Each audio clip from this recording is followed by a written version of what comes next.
from the Pit, Stories from Warrior Week. With me, my guest today is Mr. Kelly Curtis. Kelly, how you doing, brother? I'm good, Brother Sam. All right. Good to have you in studio. Good to have you in studio, man. You drove down from L.A. Right after your baseball practice with your son, and then you're here in the studio today. Graduate of Warrior Week 22. In the process of coming into Warrior Week 44, double-digit dat. Inside of this, man, we're going to have a conversation today. And the conversation is going to be, we're going to break all fucking barriers right now that most people are like hesitating to talk about. And we're going to talk about fucking racial issues. We're going to talk about limitation. We're going to talk about this prison that men create for themselves based on 3 fucking layers. Layer number 1, color. Layer number 2, culture. Layer number 3, religion. These subtitles that we give ourselves and we associate ourselves in order to separate and create cliques, separations from the real fact of being simply a goddamn fucking human.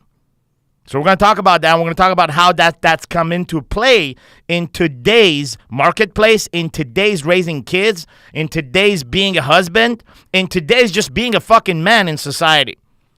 Yep. So, Kelly, we go back and we're going to talk about, dude, like your story being here, it's actually, it's a good story. I'm going to let you tell you, man. When was it 9 years ago you see this guy on the stage, and then just tell it, man, how you got to all the way to like Warrior Week 22.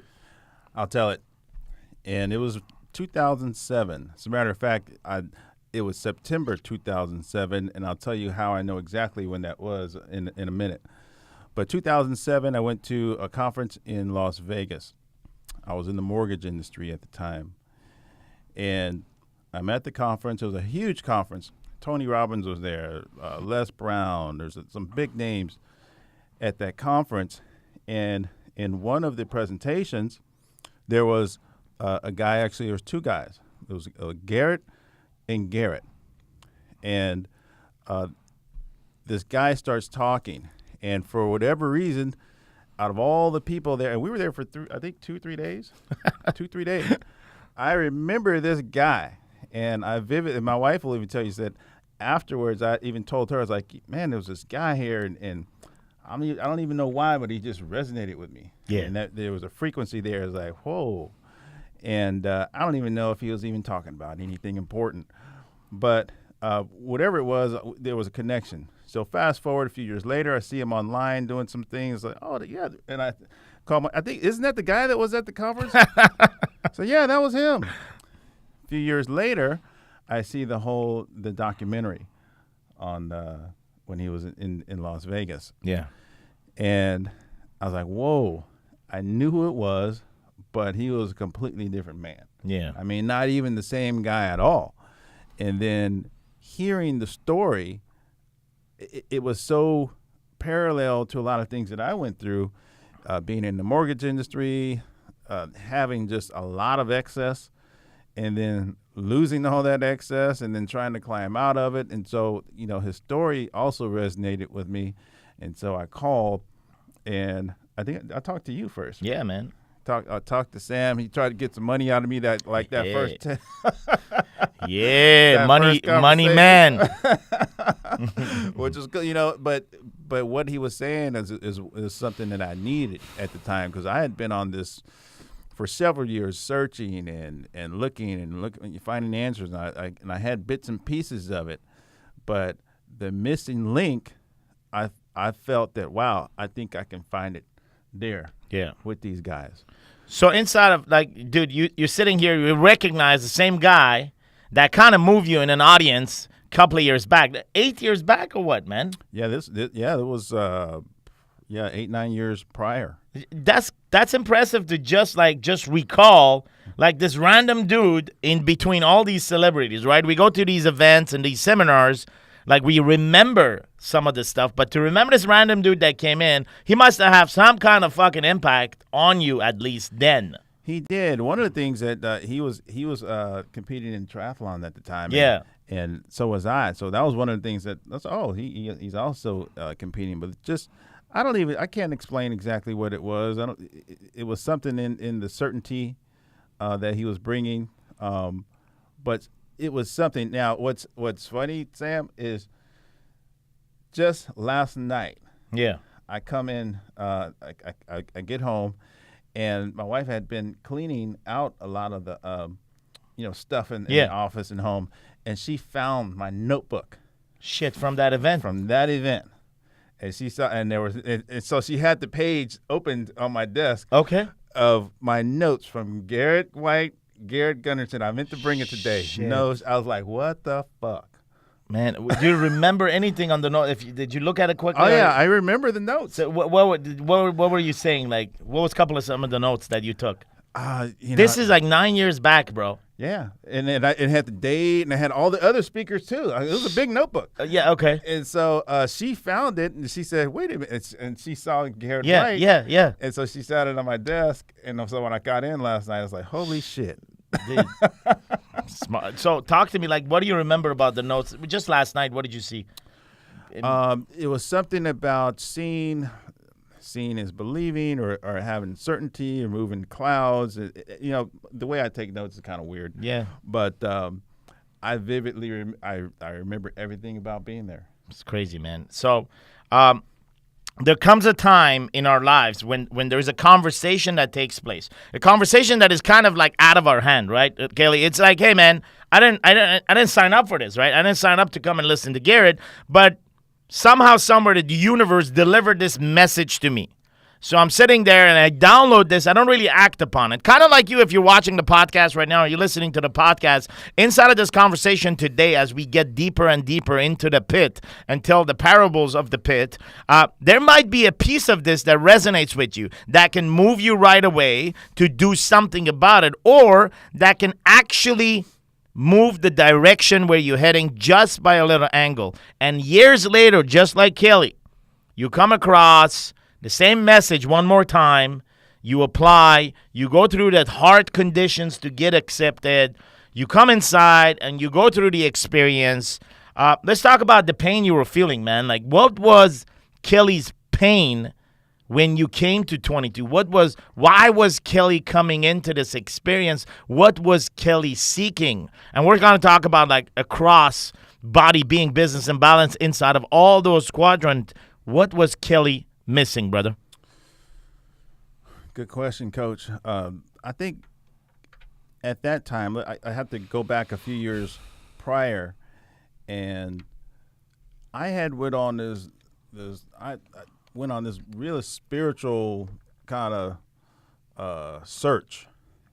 For those of you who do know me and my brothers, I grew up as Jehovah's Witness, and if you know anything about the religion, there are some very particular do's and don'ts about it.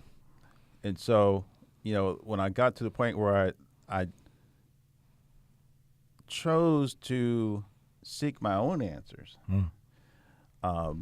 it took me on a journey. And because for the first time I got a chance to decide what do I believe in, not because of what religion I happen to be born into, or because of my parents, or because of my family, but what the fuck do I believe? And, I was at a point where I started questioning every belief I had, from religion to what I thought about things, everything. I just started to second guess. Do I really feel that, or is this some shit that was put on me? Mm-hmm. Is this how I really feel about, everything, about life, about marriage, about relationships, about work, about my everything? Is it me, or is it did someone give this to me? Because I might choose I make the same decision. I might come back around, yeah, I actually do believe in that, but I didn't want anything that I held dear to be the result of someone else placing a decision on me. I wanted to make the decision. So this took some years. And so I finally got to a place where, I had some peace there, but, I didn't know how to, I didn't have any tactical knowledge of how to put it into place. I didn't know how to apply it to my family. I didn't know how to apply it to my business. I'd always been somewhat active, but, I didn't have a map. And so, what Warrior provided was that tactical piece that I had been missing, because I already kind of had a lot of things set in my mind, or at least thought I had some things that, all right, this is kind of who I am. This is how I operate. This is how I see the world. But the biggest question I think a lot of guys have out there, okay, when I wake up tomorrow, what the fuck do I do? What okay, you found peace. What do you do tomorrow? Got it. And so that's what it got me. So, and I remember, man, I remember our first interview. I remember the conversation we had, that you grew up as a Jehovah's Witness, and that a tremendous amount of pressure. And just a couple of days before, I've spoken to another fellas. He grew up Amish, right? Amish, and inside of that, he was. He was expelled from that because of usage of cell phone, right? So he used a cell phone once, and they gave him a warning, and then he used a cell phone again, and there we go. He was out, and basically, that was the deal, because inside of that culture, inside of that community, inside of the belief system, that's what it was, right? And cell phones? What's the matter with that? I never heard of it. I don't know, because like there is restrictions in any fucking religion, that if you point any religion today, there are some restrictions, right, except the ones that says, hey, put some fucking oil on your nipple and just believe in something in you, right? Okay, fine. Yeah. Like let's talk fucking realistically. At the end of the day, like there are guys that can sit down and say, okay, scientifically this is where we are. Then there are guys like me and you that says, well, there is a bigger power out there. If you choose to call it God, that is your choice. And if you choose to lead yourself to that conversations with God and connection with God, and that becomes a choice, and that's the journey that you went on, which is, I want to connect to this thing called the voice. I want to connect to this bigger cause, bigger purpose, this greater force out there, and I want to be a seeker. And that's what it was. Like, at the end of the day, Warrior Week for you was the permission to become the seeker. Not just knocking at the door, but breaking that goddamn fucking door and going through that. No, I think you're right in that. I agree. Every religion has has their rules, and I'm not saying anything discouraging or disparaging about Jehovah's Witnesses. A lot of my core beliefs I still hold, sure, from there, but they're my beliefs. Correct. They didn't come from but they originated there. But correct. I got a chance to actually make the decision myself, and I'll tell you, when I went on just looking for answers, I checked out every religion that I possibly could. Yes. And if you look on my shelf today, I have 3 versions of the Bible. I have a copy of the Quran. I have the Book of Torah. Yes. I have the Bhagavad Gita. I mean, I have everybody, because I wanted to see what everybody believed in. Yes. And what I found, Coach, was they're really not all that different, dude. Here, like, I grew up in a country that kind of enforced religion on you. Like, dude, like, you better fucking follow these, or your dad is gonna get beat up, right? It's basically that, or your parents are gonna get in trouble if you don't follow. So it was enforced, and it still is, goddamn it, today. But what does enforcement does to people? I escaped from that environment, but what that continues to do to a 10, 12, 14, 16, by the time that guy is 19, he's going to hate that religion. He's going to hate God. He's going to have a distance because he sees God as an enforcer through these guys that are enforcing it. Right. No, and so it has the reverse effect. Although at the beginning, there's nothing wrong with structure and education, and when you're a kid and you grew up. But inside of that, like when I was growing up, man, I've got all these fundamentals, and then we moved away from that environment. And up to today, just like you, I have those fundamentals, but they're mine. They didn't come from an enforcer. Yep. I was able to live life through with them, and with the eye of wisdom, look at them right now at 41, look at them and say, this and this and this has always served me. That's mine. Yeah, and it's your free will. Free will. You chose it, not because someone said, "Oh, you're gonna die." Pressure. If you don't do this shit. Because everything, I grew up. If any of this shit you do, you're gonna die. Yeah, it's the fear, right? It's the fear factor.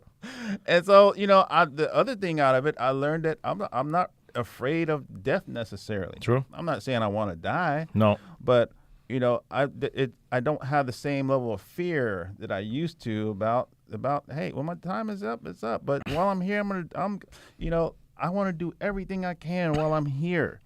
And I hate that people subscribe to this idea that you're here to suffer. Correct. And then you'll get yours later, especially us as black people. That that's been conditioned into us. Yes. That, it sucks now. We know it sucks now, but God says you need to endure this shit because you're gonna get yours later. Yes. Yes. I'm like, fuck that shit. Yes. I want my shit right fucking now. Right. I'm not waiting for a goddamn thing. Yeah, I agree, because the future doesn't fucking exist. No. So, that's one of the things I chose to believe is that, no, I want mine now. When it's done, when I'm done, I'm done. If I get some later, that's a bonus. Inside of this has been going on, dude, in every fucking religion. There's this conversation of sacrifice yourself so that on the other side you'll find paradise, whatever you want to call it, right? Yeah. Listen, at the end of the day, here's my opinion, right? These are tactiques and tactical ways and systems and that were implemented to make sure that at that time when this notion of religion or God was introduced, that people had something to follow in order to start creating certain structure in the fucking chaos that was going on. Yeah. I'll give you an example on there's a lot of people asking like, okay, why do Muslims don't drink alcohol, right? So I'll give you the fucking source where that comes from. Mm-hmm. And it's not that all of them do, but initially what was going on, like back in the days of 1500 or 1700 years ago, like 1700, about 1700 years ago, like there were these guys that were taking young girls in the desert and they were being raped. Mm-hmm. Constantly young girls were being raped in the desert and buried in the fucking desert, right? Mm-hmm. And most of them were under the influence of wine at that time. Mm-hmm. And so these rules and conditions, I don't know if they came from the sky, but they came from somebody wanting to create structure and good, somebody wanting to create good, right? Yeah. To prevent evil. And they said, don't drink so you're more aware of what you do. You are in control. Right. And that rule became bigger and bigger and bigger and like a snowball effect up to today. So in 2018, if you're going to follow exactly the same laws that came in 2,000 years ago, versus what laws can serve me as a dad, as a father, as a man, as a human today that can get me what I want and that can give me in a position where I can serve others. Because at the end of the day, all the religions, bro, all of them are saying, love your brother. You love your brother. Don't steal. Don't kill. They all say the same fucking thing. Christianity, Buddhism, they all is like, hey, just be a good person. So I want you to look at this like ecosystem that we created as men or as humans, whatever the fuck you want to call it. You got this, you got this big ass circle that it's the ultimate separation circle between everyone. It's called religion. Yep. Then you break it down and then it becomes culture. Yep. And then you break it down and it becomes like race, like color. Yep. Right? So example of that, you could be a black man. And you could be a black man that is in America, and you can be Christian. Yeah. But that does not mean necessarily that you are seen welcome in a circle of a white Christian American. No, not necessarily. There we go. No. So I give you another example. You could be a black man, and you could live in Africa. Mm-hmm. And you could be Christian. You will not be seen as the same black man living in U.S. that is Christian. No, not at all. So you understand the layers, and this is, again, I'm not a fucking expert. This is my observation and everything I've seen in my life. But this is what I'm seeing is that there are these layers created by us to divide humanity and say, I'm from this region, I'm from that region, I'm from this race, and I'm from this religion. And yet inside of the layers itself, we don't even accept each other. No, we put the label on people, but then and we agree we're part of the same group, but does not necessarily mean that that person is accepted. And a lot of times, as human beings, we have this need to categorize things. Yeah. When we see something, we have to judge it and we have to put it in a box or we have to label it somehow. Yeah. And so even if you label something or someone a Christian or someone,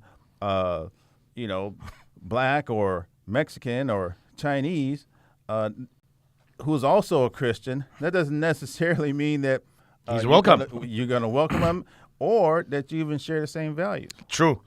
And you know what ultimately comes down that creates these separation and these layers and these barriers? And this is what I've noticed over time and time, and this is this judgment that we pass, right? If I pass a judgment on that person, immediately I'm putting a barrier between me and that person. Because what I'm saying is that I kind of don't want to be on the other side, or maybe I want to be on the other side, and because I'm not there, so I'm going to say that guy is on the other side. Well, we have also a tendency as human beings, we have a fear of the unknown. Yeah.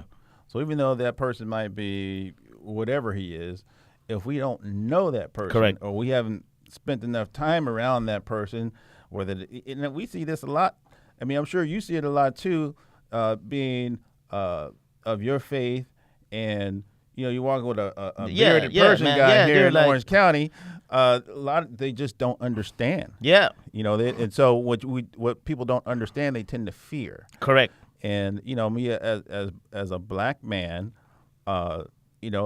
just on sight, they see a big black dark bearded man. Yep. and there's something about it. It evokes some fear in a lot of people, not everyone, and. It's because they don't really know a lot of big black bearded black men. So hey, and based on what they've seen and heard, and whether it be rumored or whatever, maybe it's reality. We start making a judgment. Yeah. And so, without even knowing a person, you start making assumptions. You make a judgment, and then that fear arises. And then when out of fear, that's when all kind of bad shit takes place. And this separation. That takes place is often masked by fucking hypocrisy and ultimately lies. And that's what we talk about inside of the Warriors is like, hey, man, don't tell a goddamn fucking lie. Like, don't fucking lie. Don't lie to anyone. If you don't like this guy because he's black, then just fucking tell him, man, I don't like you. But don't say that, hey, man, you're welcome. You can eat at my house. You can drink with me and then go back and start labeling him because of a race, of a color, or whatever the fuck, religion, what do you want to call it, man? So the constant line, so the first layer is the judgment, and then it's the hypocrisy and the lie to cover the judgment, because you're too goddamn fucking pussy to even express yourself. Yeah, I mean, like when I first moved, I grew up in the Bay Area. But then I moved to Texas, and one of the things about if you're in the South, and to your point, they're unapologetically racist. Yeah, there we go. But there's a certain amount of respect I have. That's good shit. Because I was like, hey, they let you know. I'm like, okay, they don't like you. We're good with that. We don't have to like each other. Yep. I've worked out. I used to go work out late at night at the gym. Yeah. And I'd be at the gym, guys tatted up and with white power and all this, and it was a neutral zone. Yep. Nobody. Hey, I already know how you feel about people that look like me. I'm cool, but I need to work out. And he's like, oh, yeah, I need to work out too. I mean, and so we were able to coexist under that roof under those circumstances. But like I said, I can respect that. What's I think even more dangerous and sinister is the ones that will pretend like they like you. Yes. And be up in your face. I experienced a lot of that in corporate America. Yeah. They'll smile. Yeah. Say, hey, Kelly, they're your buddy, and they'll want to have some access and proximity to you for certain things. There you go. But deep down, they don't really fuck. They don't fuck with you like that. For sure. And so, and some folks get fooled by that. For sure. For me, it's just about recognizing what it is. I'm okay with everybody's not gonna like me. I'm good with that. But people have the assumption that I want everybody to like me, and I don't give a fuck. Yeah. That is, some people don't like me or not. I don't care. I don't put any energy toward it. And so I think that's where we get caught up too. You're trying to get people to like us. Yeah. I think just as personally, I think as black people, we gotten distracted by that whole notion of trying to get, this nation to like us. Yep. And to let us sit next to you on the bus or at this lunch counter. I don't give so fucking what. That's right. You distracted by that shit. Because when the other folks come over here, they don't give a fuck. I'll give up. You look at the Chinese community. Yeah. They come over here, and it's about ownership and control. Yes. They don't give a damn about whether you like them or not. True. They don't care. They don't give a fuck. They're not trying to be friends with you. They don't want your job. They have a mission. They have a mission to come over here to own and control. That's it. That's it. So they don't get caught up in that distraction. And I think agree, we man. can learn a lesson from that. So here's the ultimate formula to operate by if you're listening to this. And by the way, if you're already offended on what we're talking about here, man, like, dude, what can I tell you? It's only going to get worse. Well, maybe you're one of those fucking hypocrites that you're like, oh, my God, these guys are talking about Chinese and black guys. Yeah, we're going to talk about some dicks, too. I mean, inside of this game, the reality is that you are either my brother in my faith, you are either my brother in my race, you are either my brother in my culture, or you're my equal in humanity. And that's what Kelly's talking about. When Kelly says, listen, man, if you're up front, you don't like, that's fine. But no, at the end of the day, we're equal as humans, so it's okay. You don't have to like me. I don't have to like you. We can coexist. There's no fucking problem there. There's no problem. And like, dude, you live this in two of the layers, I would say, right? Or three layers. You live this in the religious layer, you live this in the color layer, and as well as in the cultural layer, which is, African-American culture, and as well as, the color of your skin, and inside of your religion, I live the same way too, inside of my religion, inside of my culture, and I've immigrated 3 times. Like, we went from Iran to Montreal, Canada. So Canada was home for me 22 years. Now it's been 15 years in the U.S. So everything is like, I have been circulating in this, and I've felt many times just like you with this. So today, me and you walking in the street, like, dude, there may be thousands of people that are judging, but it has zero fucking effect on me and on you, and I've seen that in the past 2 years, the way you operate. Zero effect. Zero fucking... You're not going to fucking create any fucking shame or guilt for me because of where I come from and what I do. You will not. You will not succeed at that. Guarantee. It is unfucking questionable that you're going to create any shilt or fucking guilt for me. Same thing for you. As it should, bro. As it should. And that's... I mean, I wish... more people felt that way, because what happens is a lot of us, because of that, we feel like we need to wear these disguises. Yes. And you might have seen this before, where I'll run into. I'm in financial services. There ain't a lot of brothers in financial services. Yeah, let's make that very fucking clear. And so when I see one, I'm like, hey, he's like, hey, I'm making a point. Yes. To introduce myself, to make sure we connect, because I feel that we need that community. Yes. And so, but, a lot of times in those environments, people get the impression or under the impression that they need to pretend. Yes. Or they try to protect something they think they have. Yeah. Motherfucker, what do you have? Yeah, I was like, you that's not your team. The only thing you have is you as a person, your personality. I equated this, Sam. Well, I took my sons to a baseball game, and if you go to a Dodger game, Angel game, doesn't matter, and you warm up you see the infield warming up. Yeah. And you have the first baseman warming up the infield, and the outfielders will either toss the ball to themselves, or 2 of them will play catch, and they'll have this person that walks out on the field and warms up the other guy, plays catches with the left fielder. Now, this person will have on the same uniform. He looks just like the team. Yeah. He is out there, has access to the field. Yeah. He's playing with the players. Yeah.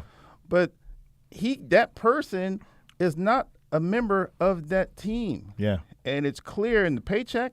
It's clear in everything else. But sometimes when we get in certain positions, yes, just because we're out there warming up with the team and riding on the team bus, hey, I'm wearing the same clothes. Mm-hmm. You're not on that fucking team. It's true. That's something that you need to remember. Yeah. You aren't a member of that team. And so some of us, when we get out there in corporate America or in certain circles or just because you live in certain neighborhoods. Correct. You feel that, I'm part of the team. No, motherfucker, you just wearing a uniform. Yes. You just have access. You are just on the field, but you are not a part of that team, and they will let you know. Yes. As soon as you get a little too cocky about that shit. Yes. So when I go out and I see people, I make it a point. I'm friendly with everybody, but I'm especially going to go out of my way to say hi and try to connect with another brother because there's not a whole lot of us out here, especially in L.A. And talking about that, like, people would watch the Wake Up Warrior movies and like, they would say, what the fuck, man? I don't really see any black guy in there, and don't see any Chinese guy, Mexican. Like, what the fuck is going on with it? Is this we like coming? Is this like an exclusive group until Kelly Curtis comes in? And Kelly Curtis comes in and talking about like being in the frontier of something that you believe in your heart, man, is the years of seeking and the merger of your desire to seek and the reality of where you are in your life and looking at yourself and really looking back at your kids and asking yourself like how do I want them to see me? I remember one particular story, bro. I'm gonna tell the fucking story because this is fucking like goosebumps in my arms. And so the story goes back to Kelly was at one of our events, and on that particular event we had somebody very special. We had Dan Searle from the Navy SEALs that came down to train the brothers for the whole day. And for those of you that know him, that guy doesn't give a fuck, right? So, but he has a big heart, but he literally doesn't give a fuck, right? So he wants to make sure that you actually get everything from the training and you extract these lessons. So, it's a 12-hour day, and it's a grinding of between lifting logs and push-up and pull-ups and crawling on the floor and getting wet and running and carrying sandbags and you name it. It's just like war zone, right? Training for war zone, training to become somebody that becomes pretty much like comfortable being all in pain, and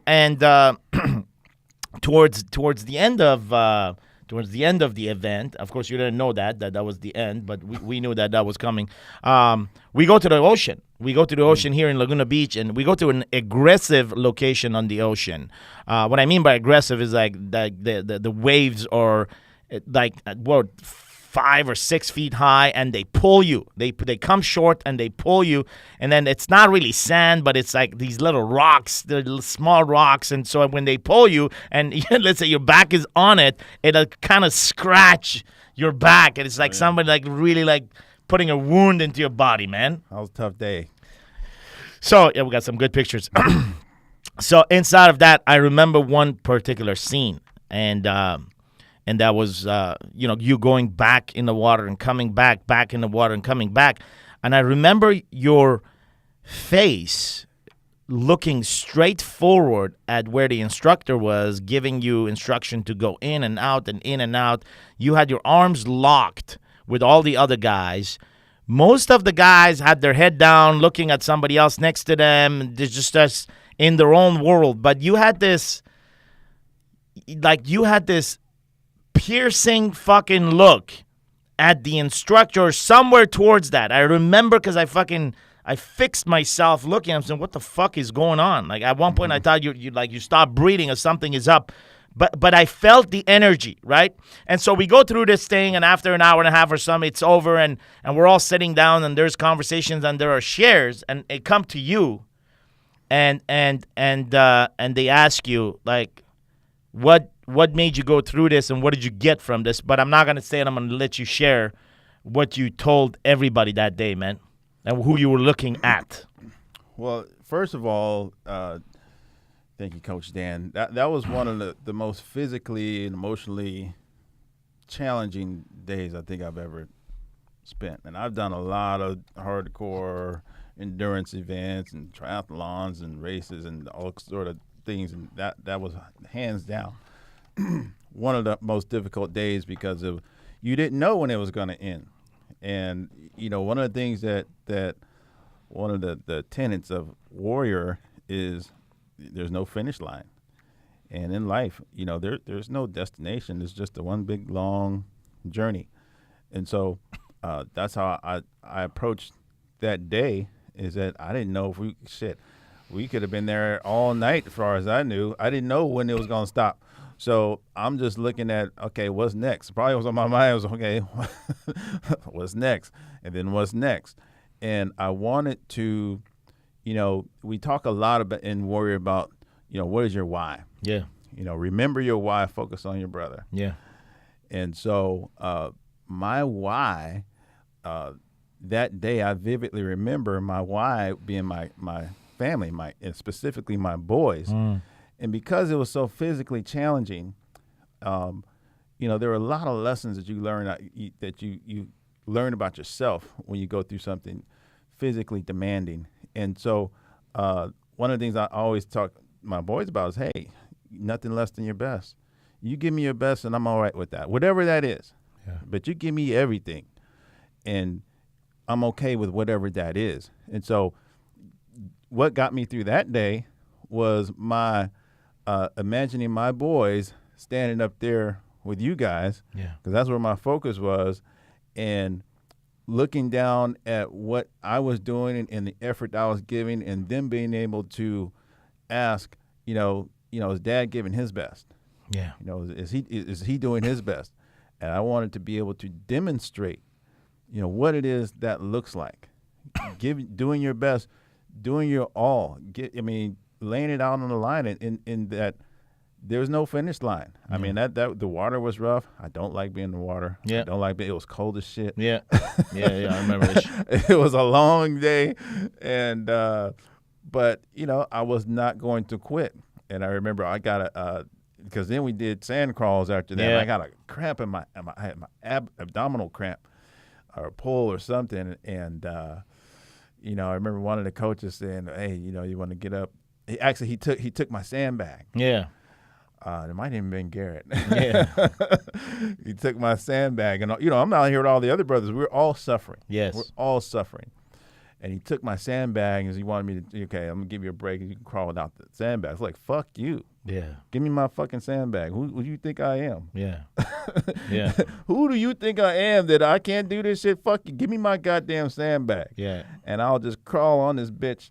It might be slow, but I'm not giving up. Yeah. And there's no finish line with this. So it's an attitude. It's an approach to life that, I'm not going to be outdone, outworked. Now, someone might be able to do better. Yeah. But I'm going to give it everything I got. I remember watching when Gary took the sandbag from you and you kind of like spoke back to him wanting the sandbag. I was just there watching. I didn't put the pieces together until when you went on the stage the same night and you shared, your biggest lesson, which was, hey, man, my biggest lesson came back to when I was looking at my son and he was watching me. My sons were watching me. And what you shared, and basically it was then that I clicked. Now that you bring this up, like my memories are just like coming back. Now that you bring this up, this was totally related to the fact that you ask for that fucking sandbag, not to prove to anyone that, hey, man, you're a badass or you can physically fucking finish this event. But the only fucking reason why you asked for that goddamn fucking sand was because you knew your sons were still watching. Yep. And inside of your mind, the lesson that you extracted and you applied to your life up to now is, I will not ask you to do anything that I haven't done. And that's the conversation that you have with your sons today. Like, son, I'm not going to ask you anything I haven't done. Yep. That's why when I say give me your best, give me your best. And I will accept that because I've done this. Yeah, and here's what it looks like. Here's what it looks like. Same thing in your relationship with your wife, and same thing in your line of business. Like, you deal with people's money, bro. And you like this, it's there's a tremendous amount of trust that is put into Kelly. And the conversation with your client, it is based on one fucking fundamental that like separates you from any other fucking financial advisor that is out there. Don't give a fuck. It just fucking separates you. Number one, is that, listen, man, I'm not a fucking liar. I'm done with fucking lying. That happened 2 years ago. I'm done. I'm not fucking lying. I live by this thing that's called the code. What is it? Well, it says don't lie and tell the goddamn fucking truth. Second thing that I operate by is I will not ask you to do anything I haven't done. Yep. And so that's where the biggest trust of your clients come in and say, okay, well, if this motherfucker has risked his own fucking money in there, then that makes sense. But if this motherfucker doesn't have any money, just finished reading a book about some guy that made money, and now he's telling me put your fucking money there, then doesn't make sense. But he's a great speaker. He looks good. I'm gonna believe him. I'm gonna believe his charm. Like, here's the reality. People don't need to believe your charm. People will believe your energy. The energy of your energy doesn't have a fucking color. Your energy doesn't have any fucking religion or any culture attached to it. That's why it's fucking pure. No, you're absolutely right, man. People will resonate with you on a different frequency than what is right in front of them. And I think you named it right. It's energy, frequency, whatever you want to call it. You talk about read a book, and I feel the same way about all these Bitcoin millionaires today that read a book, took a course, and now they're some expert on cryptocurrency, which it's hard to say. But for me, I like to speak from what I've gone through, and I've made money, I've lost money, I've been broke. I can speak from that perspective, in that if you haven't experienced any downturns, then those people tend to be a lot more risky. Yes, because they don't know what it's like to lose. If you've gone through a few cycles, I've been through a few now. I've gone through the tech bubble. We've gone through the real estate crash.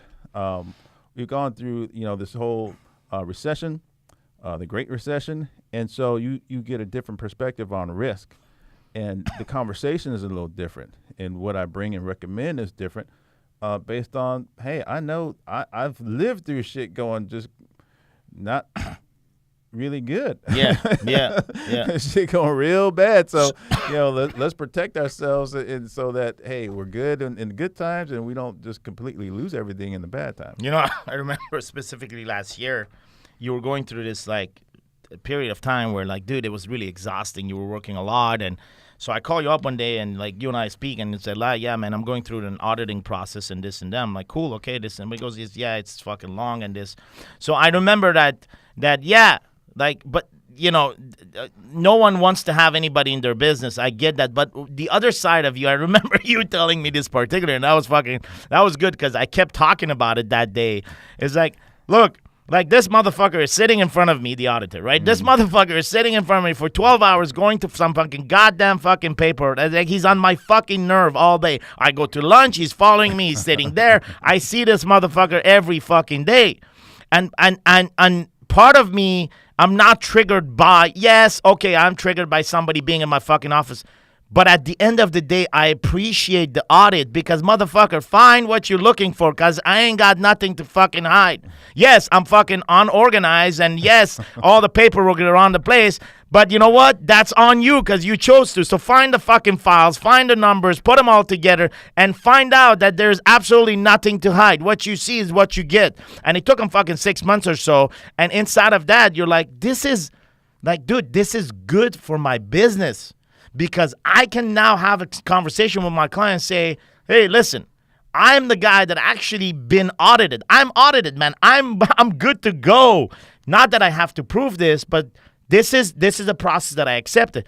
Next guy next door reads a book, hasn't been audited, has some charms, good looking. Maybe he belongs to a special community, and now he gets the deal, right? But it's your money. The deal is your money. You got to remember, the deal is your money. Yeah. So when you give the deal, you better fucking protect the deal. Yeah, and audits are part of our industry. That's normal process, but it's never fun. And if you've been in any business long enough, you're gonna either go through a regulatory audit or an IRS audit. Yes. And I've gone through pretty much every type of audit that you can go through, and it's just a process that is never fun, and it's invasive. But at the same time, it forces you to tighten your shit up too. Yes. Because knowing that, hey, this is part of doing business, it forced me to make sure that, okay, let me make sure that the files are in order, everything that they're going to need is in order, so that they don't like to work extra either. Yes. They want to get the hell out of your office too. Yes. So try to make it as efficient for them as well. And at the same time, you have a smoother. You're running your business a lot smoother. I have tremendous amount of respect, and I say that with yes, I get fucking triggered by all these, auditors, but I have tremendous amount of respect for auditors. I have tremendous amount of respect for inspectors, tremendous amount of respect for the police force, tremendous amount of respect for any ordering force. Yep. The border, just think about the dude that's coming in this country, right? If we don't have proper border verification, then any Tom, Dick, and Harry can come in. Right. You have to have rules. You got to have order in place. This is a country of orders. That's why it's the number one country in the world. That is the most powerful fucking country in the world. There is a reason for that. There is a reason why we're living in the most powerful country in the world. And some of you that are listening to this internationally, you may actually get a bruise on your balls. And in this place, 0 fucks are given. Because this is an American show at the end of the day. So if you don't like it, go listen to something else. Inside of this, the reality is this is a powerful country based on the orders that this country has put into place. Yep. And when you fuck with orders, then you're fucking with the foundation that everything that we believe in. When you fuck with orders, you're fucking with my kids. And I'm not going to let that happen. So don't fuck with orders. Don't fuck with orders. I will personally not respect anyone that fucks with orders. Will you? No, I mean you have to have rules, regulations, laws. Otherwise, you have chaos. Now, is it perfect? No, but that's really what I believe this country was founded on: the ability to course correct. Yes. The founding fathers, or whoever you want to call them, I think they were smart enough to know that, hey, there could be some changes in the future that we don't even foresee today. Yes. So we better make sure that when we set up this infrastructure, it's pliable enough to accommodate for things that may arise in the future, but at the same time keep the core values and the core things that make this country, keep that shit intact. And so we see it today in politics. Now, I think things have gotten a little ridiculous because we're in a very polarized environment now where people are so dug in on each side. There's no or very little compromise. And that was not the original intent. Correct. When they set this shit up. The intent was so that it was always compromise. It was never supposed to be, to where the two camps were dug in so deep that no one's meeting in the middle and talking to each other. So that's a problem. But like all things that have come and issues and that have faced this country, we'll get over that one too. The key fundamental ingredient in the growth of this country, the way I see it and the way I feel it personally, is freedom. Because you can have order but no freedom, then it becomes a dictator. You become a slave to rules. Yeah. The freedom of choice, the freedom of individual gives innovation to orders.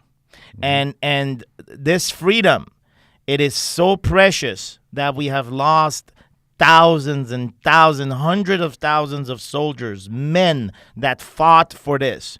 People ask, some of our military brothers inside of Warrior, they ask, hey man, thanks for your sacrifices. So we had an army ranger, one of the guys, and turn around and say, listen, motherfucker, I haven't sacrificed shit. Mm-hmm. I did not sacrifice shit. I went because I wanted to go, and I went because I had the cause, and that was to protect freedom. I didn't go to protect the blue side or the red side. That's not my agenda. My agenda was to protect the fundamental thing that brings joy, happiness, and possibilities in my family, and that is freedom, and I fought for that, and that's not a fucking sacrifice. I'll do it 10 times over. So fuck you and your sacrifice. It is about freedom, and I think that gets lost in a lot of the conversation, especially when it concerns the military, is that, it is a fight for our way of life, freedom, freedom of speech, freedom of religion, freedom of freedom of the press. All these things are what, I believe this country has always stood for. And when you put it in the context of the military, that's what we fight for. We fight for that way of life. And so that everyone wants in the world.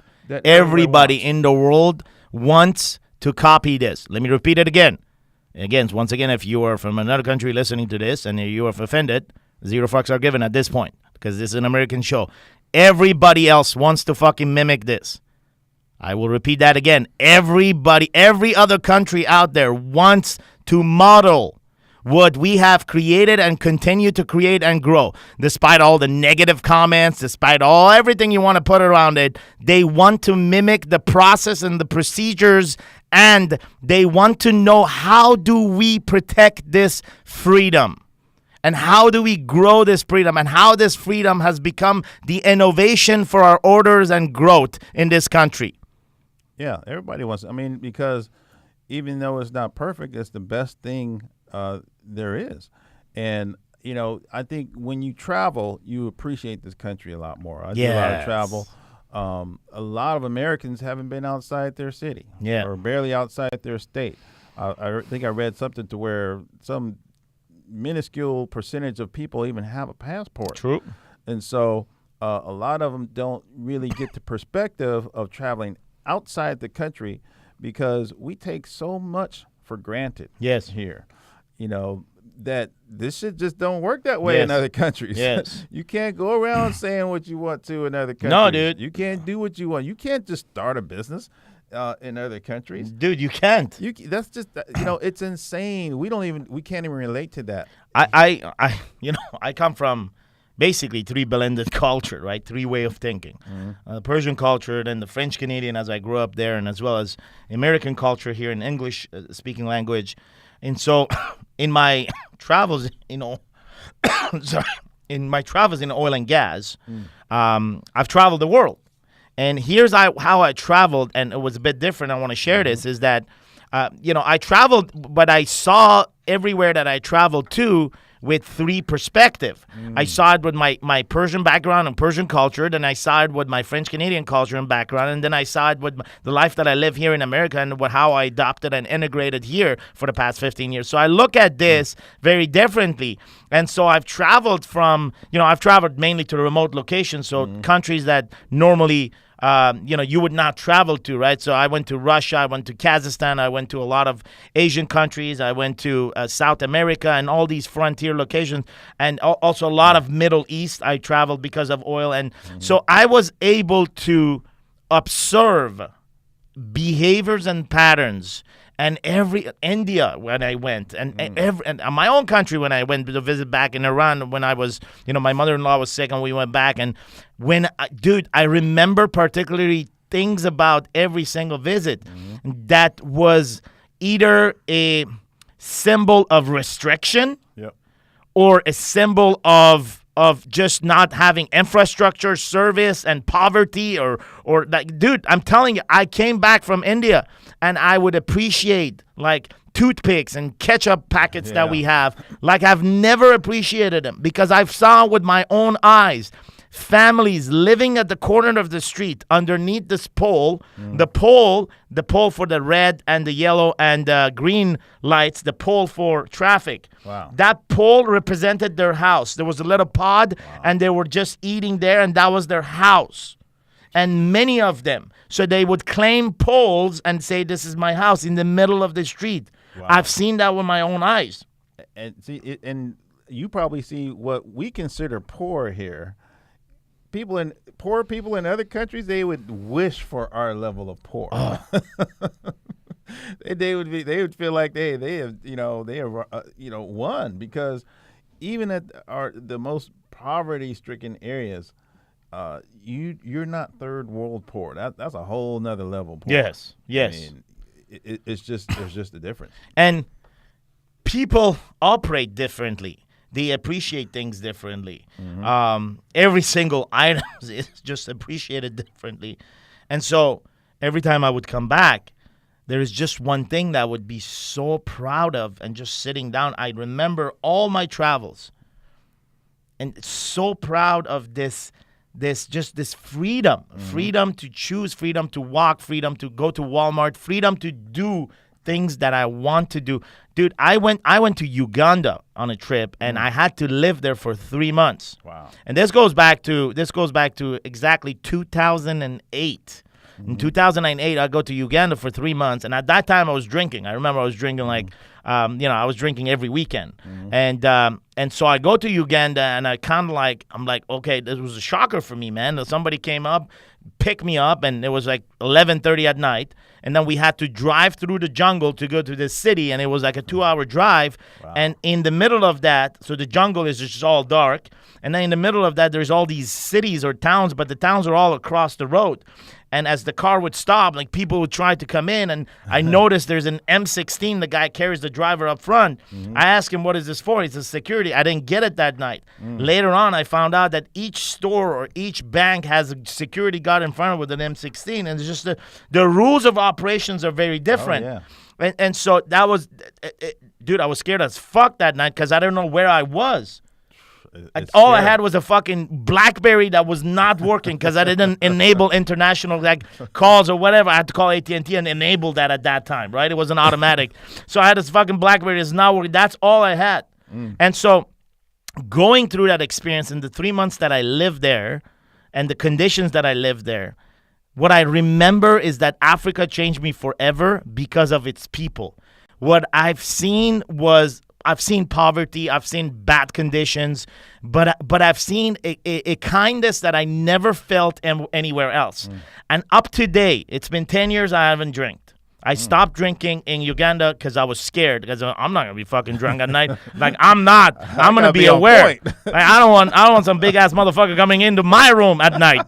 I will not be that guy. So I will not fucking drink. You're gonna be ready. So for 3 months I don't drink. I come back and it's kind of out of my system and my habit.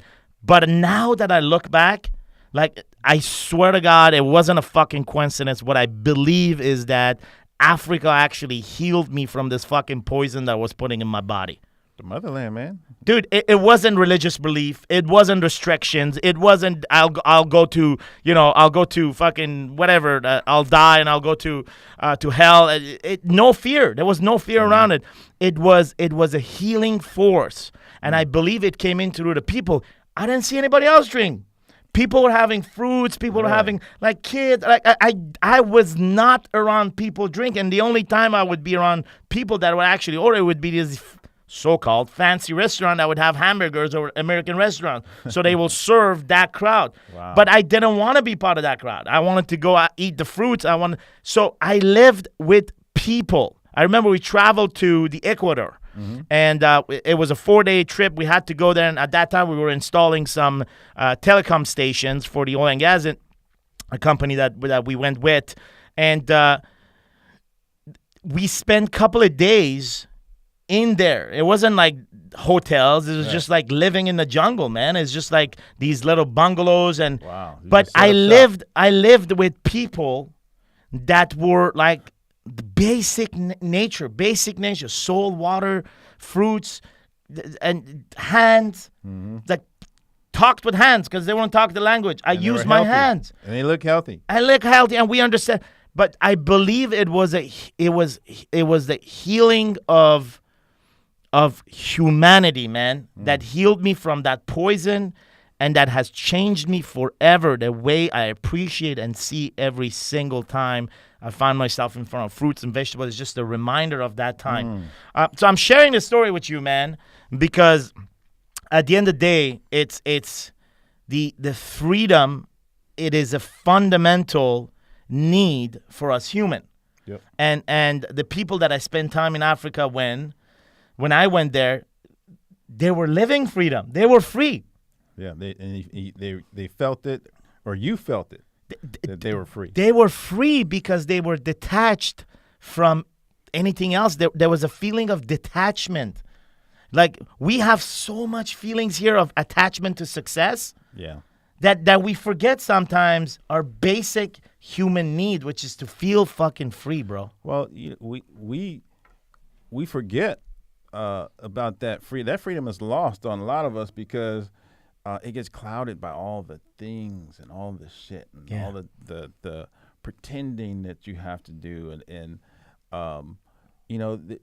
all that gets stripped away. Yes. Where was it? Last year we went to Thailand. Yeah. And took my kids too, and almost the same experience you had. To this day, the nicest people I think I've ever come across, and not because we were tourists. Because I've been to other countries that are just kind of nice because they think you're Americans and you're tourists. None of that. It was just genuinely nice, and I just remember thinking, wow, it left a really big impression on me. Just like it was just refreshing. Yes. To see genuinely nice, happy, healthy people. Yes. And just kind of, it just really put things in perspective for me. And the other thing, when you travel outside the country, especially in places like Thailand, you see a lot of poverty. Yes. But even in the poverty, or in poverty, these people, they're grateful. Yes. They're happy. They just don't have a lot of the hangups that we have here. The United States is the only country where you find poor people that are fat. Yeah. Poor people that actually have shit. Yeah. It's like, you're not really, really poor. Yeah. And you have poor people, I think, in contrast, a lot of the people that are poor in, let's say Africa or Thailand or wherever you might be. I was in China a couple months ago, and they just don't have a lot of the hangups. And I think is what you hit on is like they just don't have as much to worry about. We have a lot of shit to worry about here, whether it be bills and how we, I think a lot of our energy is spent on, how we look to other people. Yes. How's this gotta look? This is what I notice is that they don't get a checklist that, hey, you're supposed to hit these checklists, man. Right. They don't get that handed to them, at least from my observation. And here, this shit starts pretty fucking early. I mean, we were earlier talking about, like, you coach baseball for kids, and we were talking about how, like, the kids are awesome, but how the parents are, like, fucked up. Yeah, man. I mean, I've coached my boys for years, and as the kids get better, they become more fun to coach because now they know what they're doing. Whether it be soccer or football or baseball, I primarily coach their baseball now. But, the kids become more fun. And as they get older, the parents get more difficult. Yeah. It's like, holy crap. Trying to manage the parents and the egos and all the them thinking their kid is this, and they're not really that. And the kids, a lot of times, they're just there to have fun. Yes. I mean, they're not, trying out for the fucking Dodgers. They're 10 years old, for Christ's sake. He may not ever play baseball again after Little League. Yes. Give him a fucking break. I mean, they put so much seriousness into a game that's supposed to be fun. True. They take, it's the adults that just snatch all the fun right out of the game. It's like, calm the fuck down. And, we're sharing these stories through observations and how we live today, because this wasn't always how I lived. This wasn't always how Kelly lived. Like, we came into this concept of living by certain principle, and many of you may already live by this, and good for you. For me, there was this principle of hypocrisy, and there was this principle of lying, and the person that I will lie the most to would be myself. So I would often ask, who is the liar in my life? And there's a person that is lying to me in my life, and I would look around and I would see that most of the time I'm lying to myself. And as a pattern and behavior that created myself, that will force me to lie to others, hide my feelings, how I feel about things, and my expression. And that would turn into creating shelt. And shelt is when you create guilt and shame together. You may not find this word in the dictionary, but you will find it in the Warrior's Way dictionary. But shelt is a conversation that takes guilt and shame. And often guilt becomes the actual gun of the shame. Shame will take the gun and put it up his head and blow his fucking mind. And so that's what this is all about, is that our experiences, whether we come from a background of religion background, as men particularly, or a specific race or culture, should not be any fucking barriers to what we want and what we are ruthlessly committed to go after. But the foundation of that becomes from one fucking place, and that is telling the truth. By lying, we will be separating ourselves into these labels and into these circles. These are not communities. Don't make mistakes. There's nothing wrong with a community. There's nothing wrong with a group. There's nothing wrong with association. What is wrong with these is the labels inside of these association. You can have an association that has the same religion, that has the same culture, and that has the same race, but inside of that, there's major amount of fucking separation. So on the outside, the labels are all perfect. On the inside, the love is not connected and the association is not real. And so inside of this whole experience, as we detach ourselves from these labels and then we start looking at one fucking thing, and that is telling the truth. And often, Kelly, people say, yeah, language is a barrier. I said, fuck you, man. Language is not a barrier.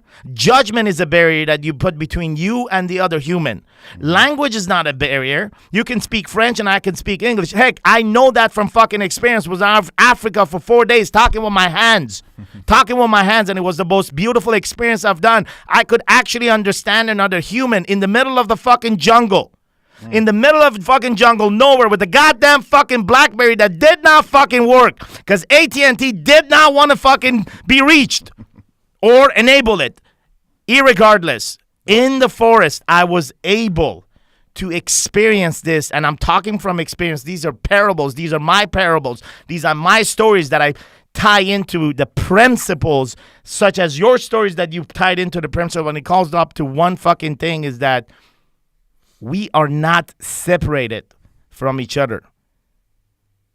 We create labels so that the labels creates this false lift of association. And we're not even fucking associated.